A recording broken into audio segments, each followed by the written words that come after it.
Hi, Lola here, WLRN's YouTube channel manager. Thanks for tuning in to this WLRN extended interview with Jenny Watson of the L community. She and her colleagues are testing out the April 16th UK Supreme Court ruling that resolved that women are adult human females by campaigning for a women-only social club venue in London. They're coming up against some resistance to allowing it to happen due to the complaint that a woman-only social space excludes males. But the space Jenny and the L community are trying to create is primarily for lesbians, a group that has no romantic interest in males. The interview you're about to see recounts Jenny's experiences as a young lesbian navigating the London dating scene and how to even have one. Take a listen. Welcome to WLRN's Airwaves. I'm your host, Thistle Pedersen. Hey everyone, WLRN is celebrating 9 years in your ears this month. That's right, we have produced collectively a radical feminist podcast every month since May 2016. I want to give a shout out to my crew before we get started today with my guest. Thanks to Anne, Margaret, Aurora, Frida, Emily, Lola, April, Sekhmet, and Mary for all of your hard work to make it happen every month. Without the WLRN crew, I would not be sitting here right now about to interview this amazing guest. Some of our crew is set to actually go to the UK, where my guest is from, this fall, but we need your help. In the description below, please click on the link to our fundraiser video we wove together for you, dear listeners, to open your wallets and give a little bit for our plane tickets and accommodation as we attend the Philia conference in Brighton. And now, on to our show. I have Jenny Watson in the studio with me today. Jenny is a lesbian activist based in the UK. She is a founder of the L community, a movement to take back lesbian spaces online and in real life. She and other lesbian organizers have recently been in a struggle with local trans rights activists and the College Arms pub in central London over whether men should be included as women at lesbian events. She is here with us today to talk about those struggles and to get the L out of the LGBTQ WTF. Thank you for being here with us, Jenny. Welcome. Thank you so much for having me here.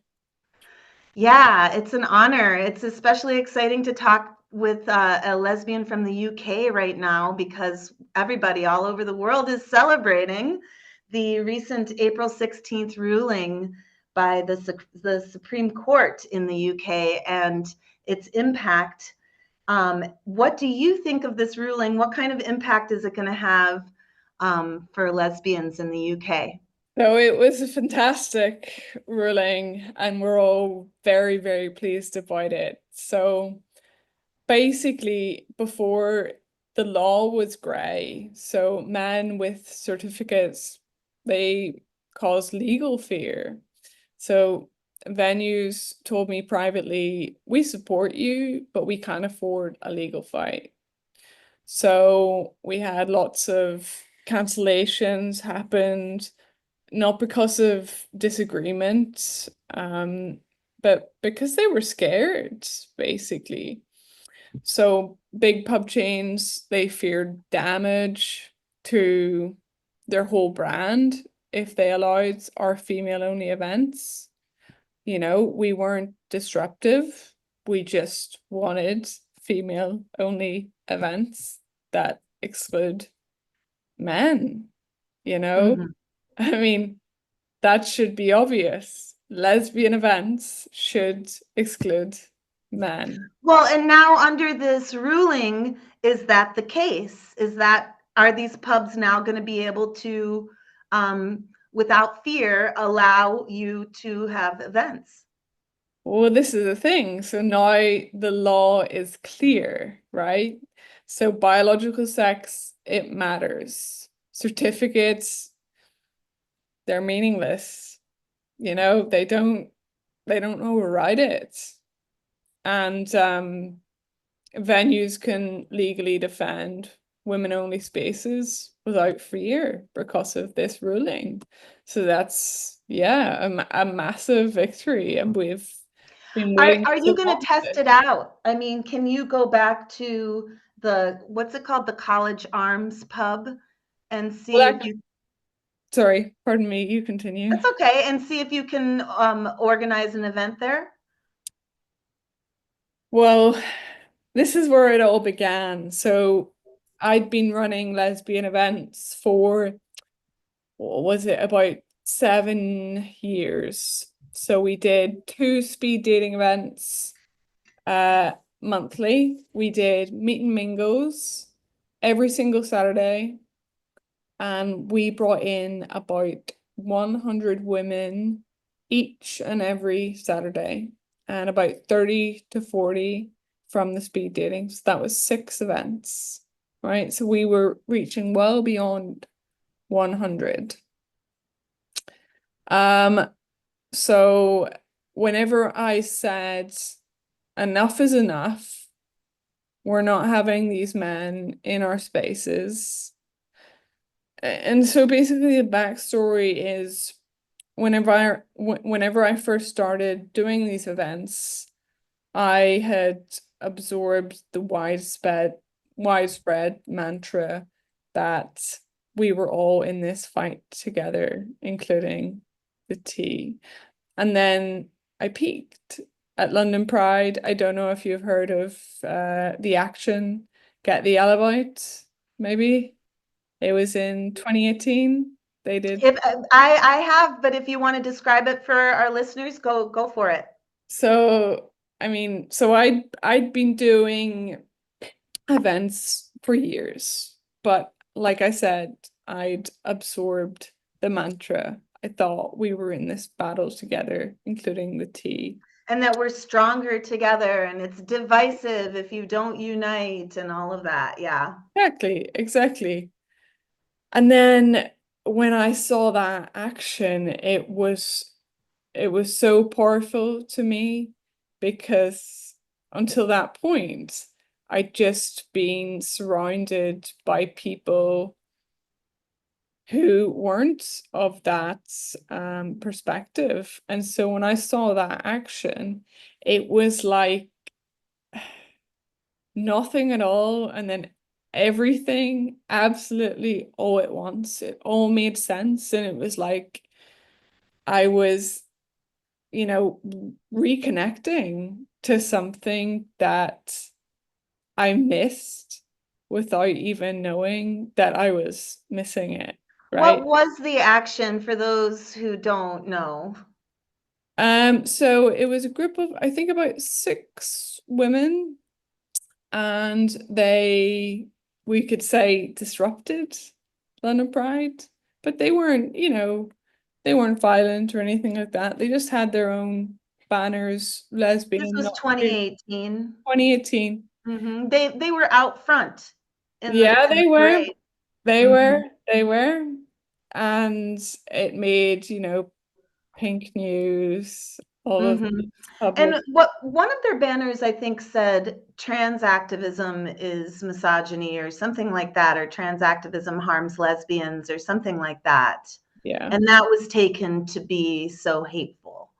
Yeah. Yeah, it was, but it absolutely wasn't. It was just absolute truth. And until that moment, I wasn't seeing that truth.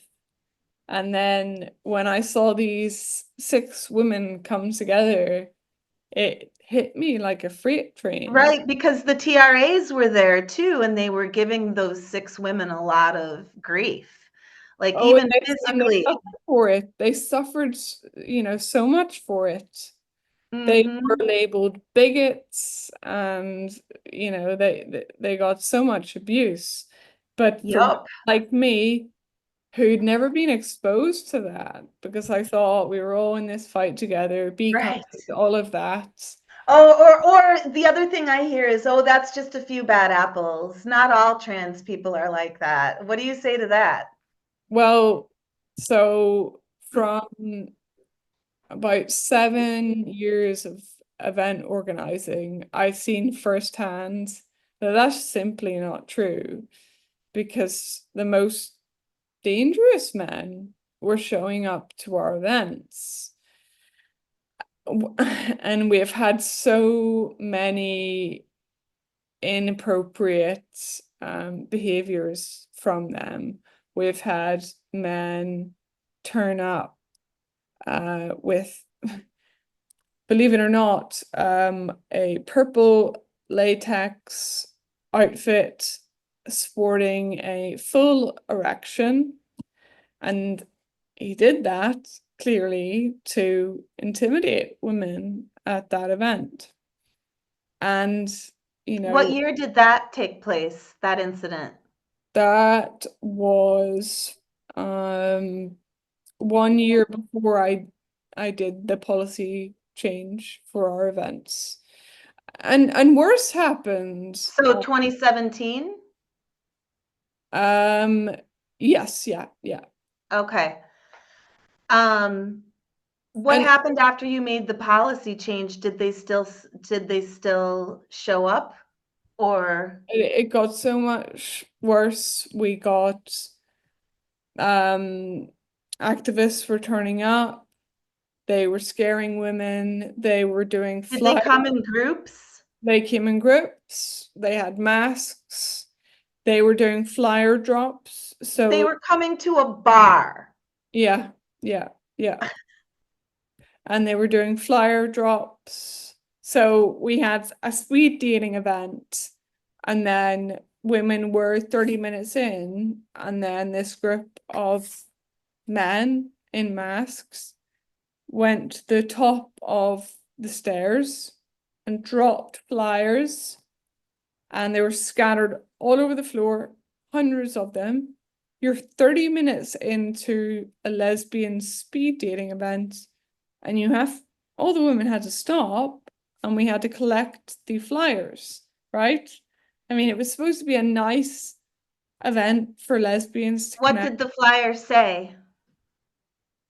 Just, the usual trans rights or human rights, and other such statements, which So did the women keep coming to your events even though this intimidation was ongoing? a lot of women were really scared because of the flyer drops, because what happened was, because we'd gone public, what we found was the most, I'll use the word predatory, men were showing up because they knew they weren't wanted. They So knew they weren't wanted, and because lately the climate has been to frame these men as victims of women like you and like me, who are putting up a boundary and saying, we know what's female and we want our female only space. And they've successfully made it seem like we're hateful because we, like the bark of a tree, want to protect our female only spaces. And I just marvel that you withstood all of that for so long, and that you're continuing to build lesbian community and to have that boundary, and to pronounce it loud and clear. This is the L right over here, and yeah, it's just the L. that's And it. so kudos to you for really being non-compromising. Although I did see that one thing, I don't know if I hope you don't mind, we skipped to that one question towards the end of the questions, where I noted that you put bisexual women in your mission statement on your L community website. And I was just wondering what went into that decision and what that means to you. Okay, so I've got a point on that. So the reason why we included bisexual women is because they face the same pressure and erasure as lesbians. They're often sidelined in queer spaces, and also in our own spaces, by lesbian women who don't think that they belong there. But you know, from a personal perspective, some of my closest friends are bisexual and they deserve protection too because they're facing that same harm. And what we're working on, L community, it's about same-sex attracted women feeling safe and valued. And ultimately, these women are women-loving women. And, you know, the more you hang out with lesbians, the more you become a lesbian. You know what I mean? Because you're in the L community.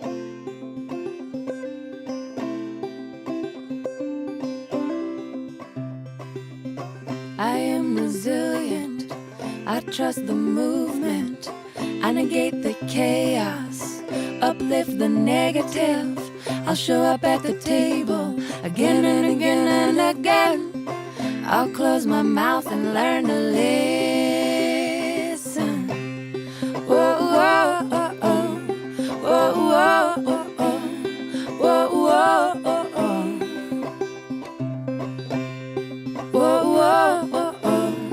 Whoa, whoa, oh, oh. Whoa, whoa, oh, oh. These times are poignant. The winds have shifted. It's all we can do to stay uplifted. Pipelines through backyards, wolves howling out front. Yeah, I got my crew, but truth is what I want. Realigned and on point. So I just wanted to know what your reasoning was for that, because it's so hard, as you know, internally in our communities for us. I mean, there's like Michigan, for example, a primarily lesbian community, women only, for years and years, 40 years on the land. You know, this was before the internet and stuff when it got started. And there were all kinds of debates about all these different things that divide women, you know, like sons. Are sons allowed? And until what age are they allowed to be on the land with their mothers? You know, that was a big question amongst lesbians for years and years. And, you know, so again, just kudos to you for carving out that space for the L and holding the line, you know, and standing, you know, firm. And now you've got the Supreme Court ruling that is supporting you. I'm going to skip to another question. If you could draft a proposal for J.K. Rowling, I'm going to just show my t-shirt here for a second. J.K. Rowling, and asking her to support a program that you would like to see for lesbians in the UK, what would you include in that proposal? The amazing thing about J.K. Rowling is, even though she's straight, she's always been so clearly in our corner, and that's so incredibly powerful. She didn't have to highlight lesbians, but she did again and again and again. And yeah, that means so much. And so for the pitch, create real world lesbian spaces, not just debates, because this whole fight has been overcome by that fighting, not impact. So that's what I want, and that would be my pitch. Create real world lesbian spaces, not just debates. Speaking of, I was reading your article in Spiked, I believe it was, and you talked about having an L community physical space coming up. Is that still in the works? Yes, it is. So we have started a community interest company, so it will be a non-profit, assets locked, and we are lobbying Southwark Council. And when people, Southwark Council might not mean a lot to you because you're in the US, but it's not a trendy area, it's not Soho, it's not Camden, Westminster, but it's got the transport links. So if you think about Soho, Westminster, Camden, they're trendy, they get a lot of footfall, but raw footfall, that's not the power, it's the transport links. So we have Waterloo Station, London Bridge Station, and many more tube stations and bus connections. It is, without a doubt, in the UK, the best place to have a lesbian space, because women can get a direct train line to Southwark from anywhere in the country. Maybe not anywhere in the country, but the south.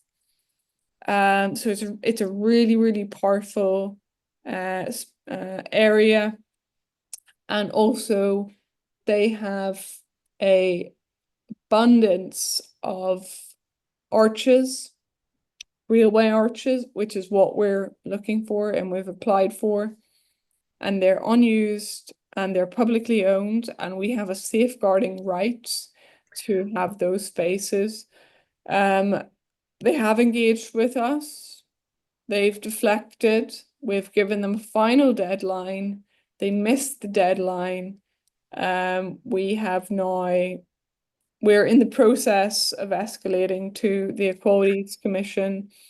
I love how you're on the offensive like that. That's so proactive and wonderful. Yeah, because I mean, if you don't, they're just gonna Yeah. No, you're getting shit done. It's awesome. Are you gonna have like a stone, like the Beguines, like a stone wall? I don't know if you know who the Beguines were. They were in the Middle Ages, a women-only sect of Christians, because everybody was Christian back then. But they weren't a part of the Catholic Church, amazingly. And they were all over Europe, and they were like within cities behind these walls, you know? So, so that's interesting. The arches, what are you talking about when you say the arches? So railway arches, so they're largely disused, and Southwark has so many of them because of their transport hub. They're council owned, they're unused, and they're absolutely perfect. So for our community, Perfect for what? I guess an arch, what I'm thinking of is like an arch in a doorway. What are you talking about? So I don't know if you have this in America, but it would basically be something underground, minimalist, and that's exactly what we want. And this is the whole point of our community. Society has become hyper stimulated and made for the male brain. And so what we want to do with these really basic spaces is to make it something simple. And that extends to the app as well. And some people have looked at it and they've thought this is a basic app, but that's the whole point of it. Because these apps, they're made for the male psyche. And so we're stripping everything back. We're going back to basics. And we're going to do that with our venue too. So what we want is, just running water, electricity. And my plan is Oktoberfest, benches, tables, and fairy lights. Nothing, not like these corporate lesbian events. We just want to go back to basics, what it was like before. I posted a little post on Twitter the other day. I could screenshot it to you. But I'm gonna actually exit out of this and show you. And I love this post because it encapsulated the whole ethos of our community. So I'll send it over later, but let me just show you really, really quick. The post was, when L Community's lesbian venue opens, this will be the vibe. no Wi-Fi, just signs gently nudging us to look up, talk, laugh. One weekend, one night a week will be off-grid night. Phones in the middle of the table, labeled with tape and names. Let's talk like it's 1995. And then the little photo says, we do not have Wi-Fi. Talk to each other like it's 1995, right? We want to go back to basics. People might mock us and say, the other apps, the other venues, they're all sparkly and corporate. We don't want to do that. We want to keep it simple. We don't want women to be oversupplied. You're a girl after my own heart. I love it. You should have some folk singers come and play some music in the corner, Completely. It sounds wonderful. I mean, it's like a hats off to our sisters from the second wave because they created these types of spaces. But we're in 2025, and so it's moving forward as well. And I'm sure with this new generation of lesbians, there's going to be a lot of creativity that goes into this space. Now you're envisioning it. You're going to have to get like a liquor license? When is your opening date set for? And is there going to be a focus on alcohol, or is it going to just be more of a community space? Okay, or so both? I'm going to bring up another post for you to explain this, right? What I've said is this isn't going to be a nightclub. It's a sanctuary for lesbian and bi women, a place to chat, connect, and sometimes dance, exclamation mark, workshops, conversations, socials, events that center women always. If you're looking for real safety, connection, and a space that truly belongs to us, that's L Community. So you're de-emphasizing the bar aspect, Yeah, but yet you're still located in central London around, Yeah, that's it. However, alcohol will be supplied. It won't be sold, and we'll do it responsibly. So we'll do it via QR codes. Interesting. I think that is a topic. It was always a topic of conversation at Michigan. And some sisters really wanted a sober space. And so you might consider some nights being a sober night. You know And what I that mean? absolutely, that's the that's not the steak.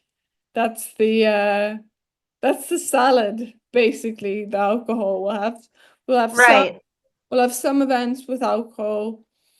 But yeah, that's not the steak. That's not the point of this. It's just about having a safe lesbian space. Will it be open by the time WLRN goes to the UK for the Philia conference in October? I'm very, very optimistic about that. I shouldn't give too much about the legal escalation. Oh, But no, don't. but we do have solicitors involved and engaging. Wow, gosh, girl. I don't know. I mean, why do people get so, it's a rhetorical question, I guess. I mean, the answer is what? Patriarchy, misogyny? I don't know, but it just, people get so riled up about women sitting in a room with a few fairy lights, listening to a folk singer, and painting paintings or whatever. It's like, this is a nonviolent, community building, peaceful activity that these women are engaging in. And it's not based on hate or,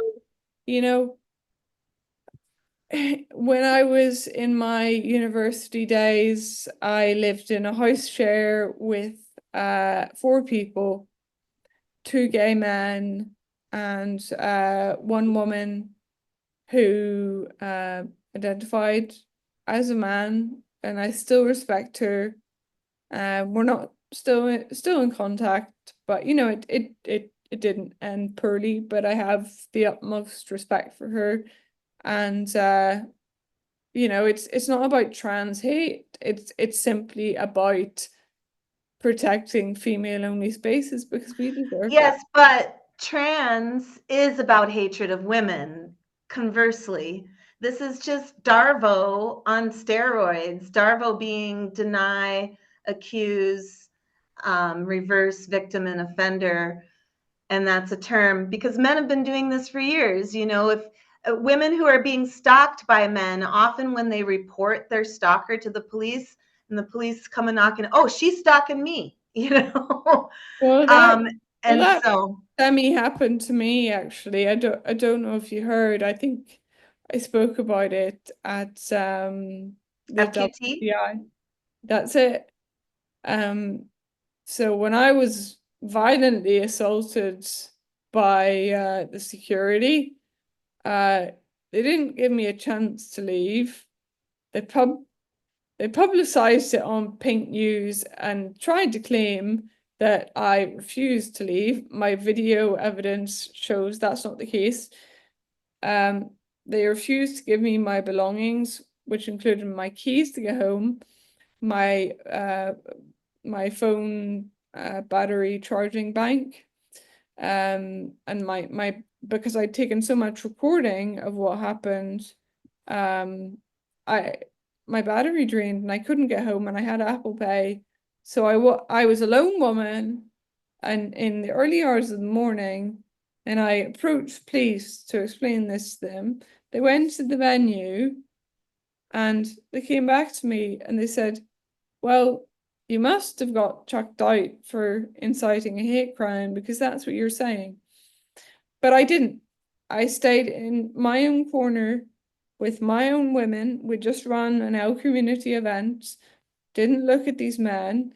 And when I was at the bar, one of them, the one from my own footage, because you can see the glee in his facial expressions, because he sees that I'm being, I'm distressed. Yeah. So it's just terrible how they framed you. And like in the future, I'm wondering, will the authorities take our phones and change the videos so that it's incriminating and it makes it match their story, Well, the worst thing was that because I knew this was because so they said, please leave, we recognize who you are.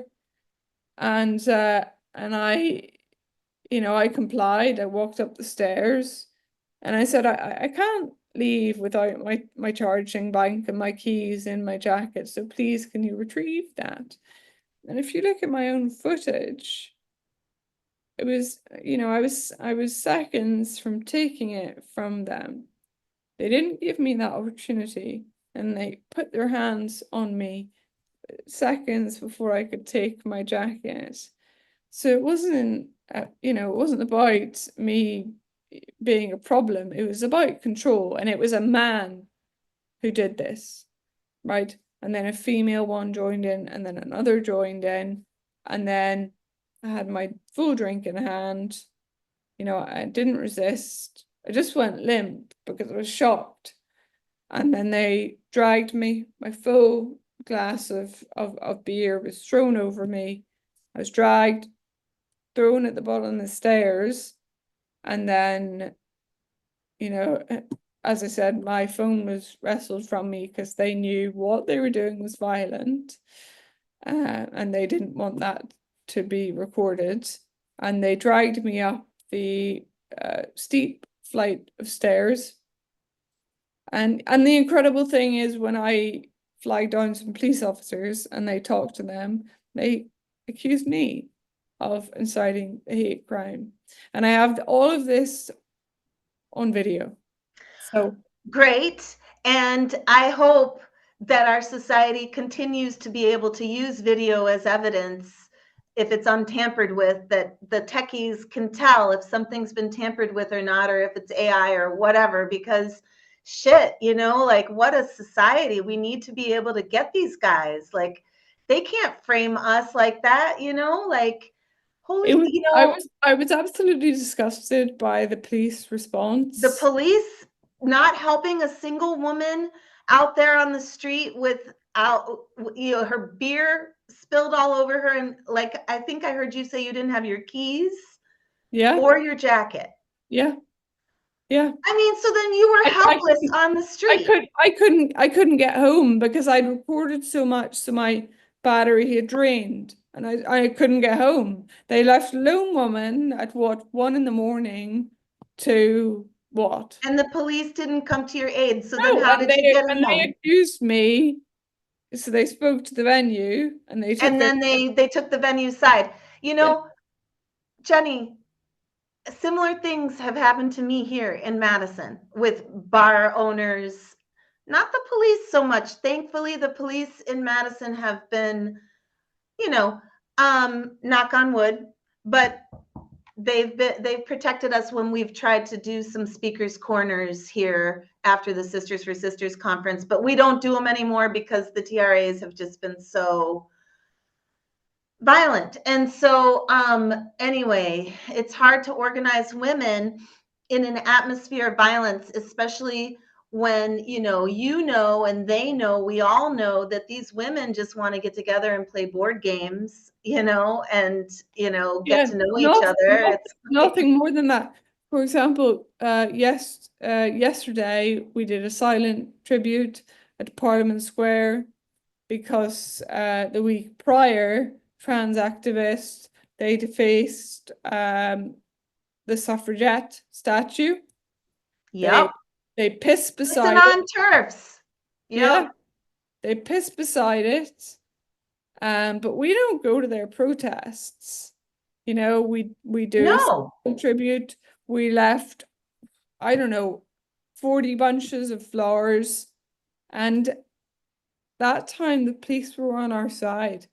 And that was really and this is after the ruling, right? Yes. Yeah. So it'll be interesting to see. And Jenny, I hope you'll come back and tell us if you start testing things that weren't working for you before the ruling and seeing how they might work for you now after the ruling, like an encounter with the police. If you all decide to do a speaker's corner event, or I don't know, something more out as the L community, where to test that. How are the police going to respond? Are they going to respond differently now? Yeah, well, I would really hope. I hope so too. I mean, what happened to you is horrible. And so finish the story. How did you get home and get your phone back, your charger, your keys, your jacket? Well, I don't know if I should admit this, but because I didn't have Apple Pay on my phone to get home, I had to jump the barriers, which is, unlawful, but I had no choice as a single woman at night. So, yeah. Jump barriers meaning like between streets? So on the tube, on the when you go in to get in. I didn't want to do that. Turnstile. I wanted to pay for my fare, but I could not get home. I had no phone battery, and yeah, no one blames you for doing that at all. And I'm glad the public transportation system was there for you, at least. So the thing about the L community events in real life, how do you protect yourselves from the trans activists? Do you advertise publicly for these events, or do you vet each woman? How do you do that? What we're using right now is we're using facial sex recognition software. And so that's keeping most of them out. However, one problem we're having is female friends. They're submitting photographs. And we don't realize that until they're sending dick pics to women. So we've had to reboot the whole thing. We've had to add action limitations, account health. So unfortunately for women, they can't immediately use the app in the way they want. They have to gain their account health.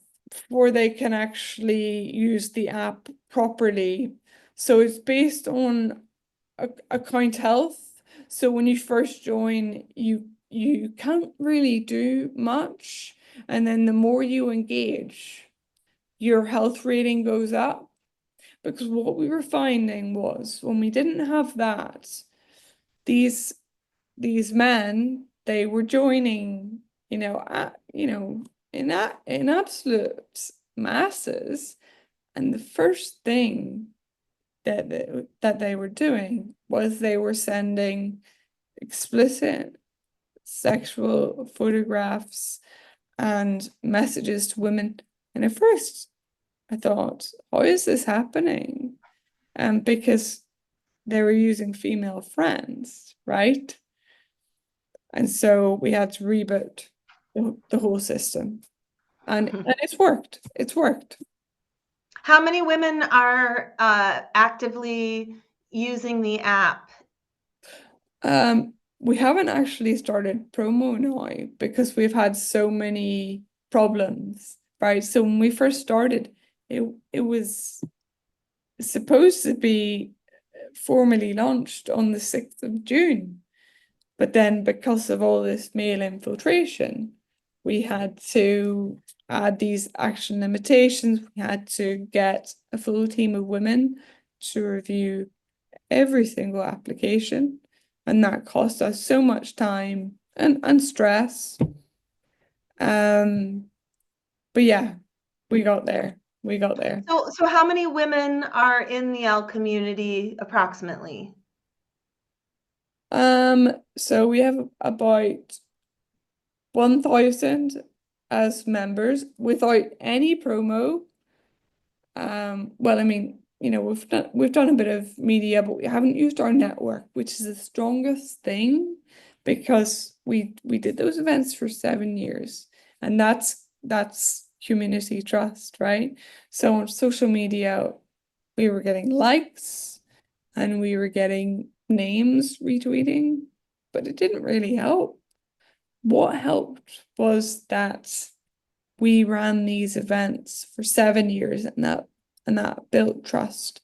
That in-person relationship. Yeah, so I know Those relationships. So I know that once we start our formal promo on social media, we've got influencers involved. We're going to do some more podcasts. We're going to go to the mainstream media. We're going to use our mailing list, which we haven't touched now. Oh, I'm so excited that we get this interview right before you become like a big superstar. Yeah. Say hi to J.K. Rowling for me. Yeah, I would love to, but I think that's in your future. I can see it in the stars. It's wonderful. And Jenny, I wanted to ask you, what would you say to women out there who want to start up and find local lesbian community? Because that's what you're about. And now you've got 1,000 women, even without doing promo, and you're going to have this space. And I know women are like, gosh, I want that in my city. How can we find each other? So what I would say is just start small. Imperfect action is better than no action, right? So my kind of motto is get it done 90%. It doesn't need to be perfect, but get it out there, right? Don't wait for permission, just start, right? Build privately and protect your spaces. Right on. Lead with kindness, but never compromise on female-only boundaries. You're not excluding, you're protecting something precious. Absolutely. Thank you so much for sharing your views and your stories today about what you do in London for lesbians and for women. And is there anything else you'd like to add before we say adieu? I just want every woman listening to know you're not alone, even when the world tries to erase you, even when spaces disappear, even when you're made to feel like you don't exist. You do exist. And women like me are building spaces for you. And you can be part of that. It's happening underground. It's happening quietly. But it's also happening out in the open. And we're not afraid anymore. The tide is turning, but it's happening. So keep going, keep finding each other, and never let anyone tell you that you don't deserve a place to be free. So thank you so much, Thistle, for this opportunity. It's really meant a lot. And yeah, Awesome. onwards and Thank upward. you. Thank you, Jenny Watson. You are an inspiration. And yes, may women be free. Women are real. And we deserve our own spaces to take flight, get to know one another, and be in a space that's free of intimidation. So thank you so much for building those spaces. And may it be so that all over the world, women are listening and they're like, okay, this is going to happen in my community too.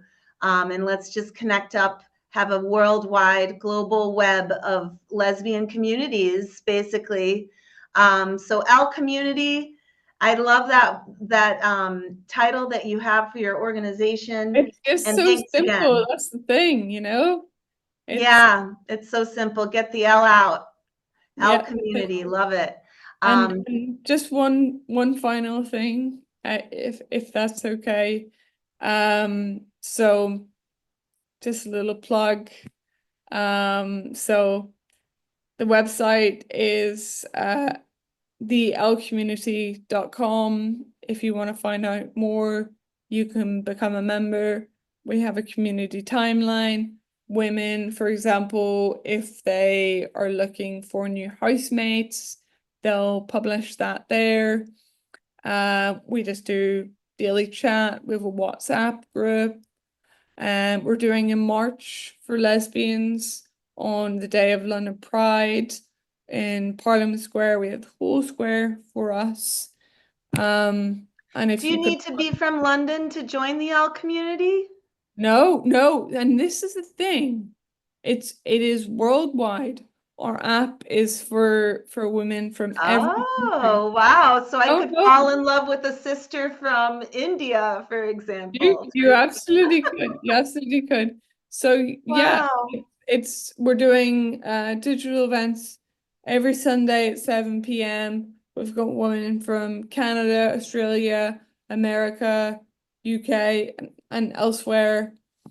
Probably mostly English-speaking women, which makes sense. I mean, that's the language we, in those countries you just listed, feel, it's a very dominant language that unites us.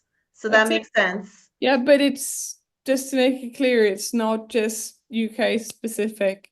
It's for every woman across the world. It's a concept, really. What you're talking about is, going back to a little bit of like what a simpler time and what the second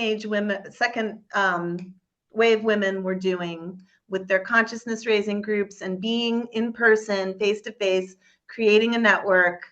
And then I also really like applying the expression think globally, act locally to what you're doing, this concept that you're developing and that you're spreading. And so thank you. It's a great, wonderful project. And so we're going to sign off, but I hope I get to see you in the UK in October. Amazing.